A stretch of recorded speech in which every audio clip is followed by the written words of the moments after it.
আদালতের নির্দেশের কোনো মান্যতা সরকারের কাছে নেই, তৃণমূল কংগ্রেসের কাছে নেই। আজকে আবার সেটা নতুন করে প্রতিষ্ঠিত। আমাদের 3 জন বিধায়ক আক্রান্ত হয়েছিলেন, শারীরিকভাবে নিগৃহীত করা হয়েছিল।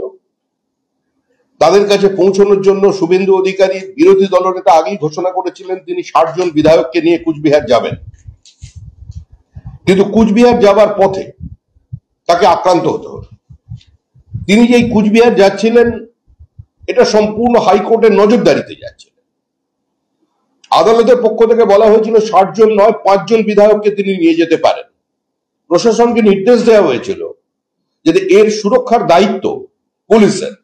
কিন্তু কার্যত দেখা গেল বিরোধী দলনেতা, সংসদীয় গণতন্ত্রে যার অবস্থান, যার পদমর্যাদা মুখ্যমন্ত্রীর পরে, তিনি আক্রান্ত হলেন। তার উপরে এই প্রাণঘাতী আক্রমণ চলল একটি মসজিদের সামনে, যে জায়গায় ডেমোগ্রাফিক ডিজাইন বদলে গেছে অনুপ্রবেশের কারণে, যেখানে বিভিন্ন সময় জামাতের কাজকর্মের জন্য মানুষের সামনে তার প্রসিদ্ধি এসেছে।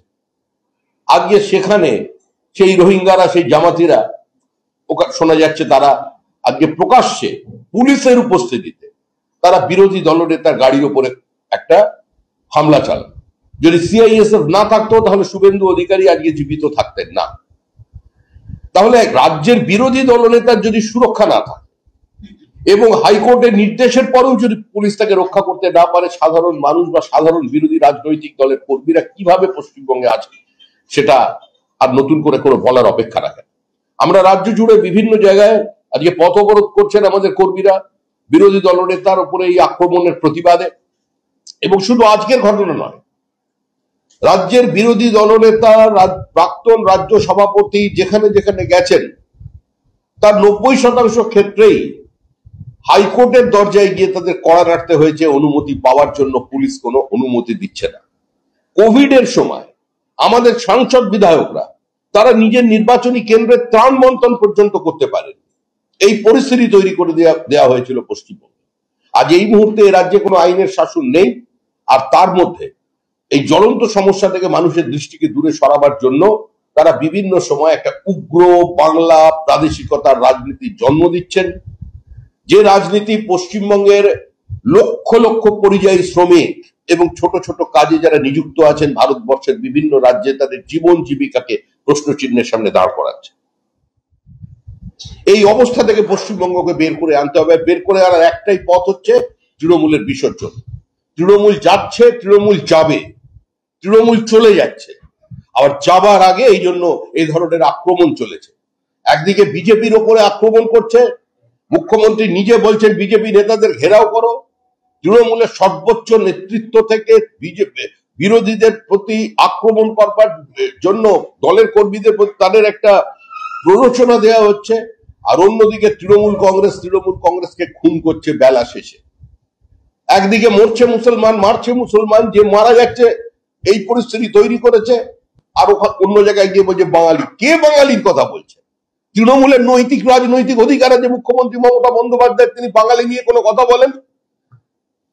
এই কলকাতা, এই দিল্লির বুকে যেদিন বন্দে মাতরমকে প্রত্যেক সরকারি স্কুলে গাইবার জন্য বাধ্যতামূলক করা হয়েছিল, সেদিন মুখ্যমন্ত্রী এই কংগ্রেস দলের মন্ত্রী ছিলেন, তিনি রাস্তায় নেমে প্রতিবাদ করেছিলেন বঙ্কিমচন্দ্র বাংলার এই অপমানের। যে বন্দে মাতরমের ধ্বনি নিয়ে সারা ভারতবর্ষে আন্দোলন হয়েছিল, স্বাধীনতার যুদ্ধ হয়েছিল, যে বন্দে মাতরম উচ্চারণ করে হাসি মুখে বিপ্লবীরা ফাঁসির দড়ি পরে নিয়েছিলেন গলায়, সেই বন্দে মাতরমকে নিষিদ্ধ করবার জন্য এখানে কংগ্রেস রাস্তায় নেমে আন্দোলন করেছিল। মুখ্যমন্ত্রী সেদিন প্রতিবাদ করেছিলেন। যেদিন সৌগত রায় বলেছিলেন বন্দে মাতরমের মধ্যে সাম্প্রদায়িকতার গন্ধ আছে, প্রতিবাদ করেছিলেন। যেদিন বুদ্ধদেব ভট্টাচার্য বলেছিলেন